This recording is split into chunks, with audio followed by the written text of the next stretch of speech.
How do you receive such incredible feedback from a stranger you've never met? Well, when you were reading that, I mean, it's obviously a very positive thing to hear, but my mind immediately went to why that's the case.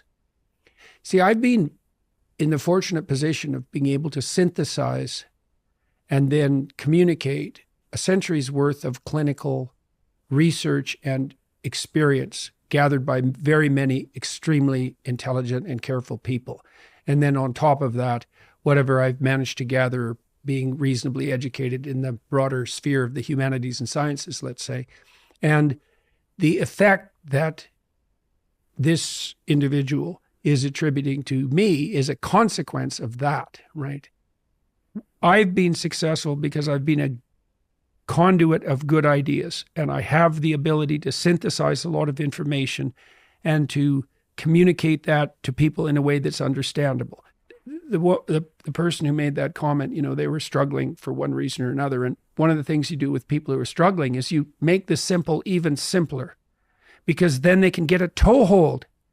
Like if they're really barely able to move. I had one client, he was, he had a hard life, man. He was like 85. He'd fallen off a ladder and broken his neck, and they had permanently fused it. So he was basically like this. He could hardly move. He was so depressed. He literally couldn't get out of bed. It was awful. And he was in chronic pain because of his broken neck.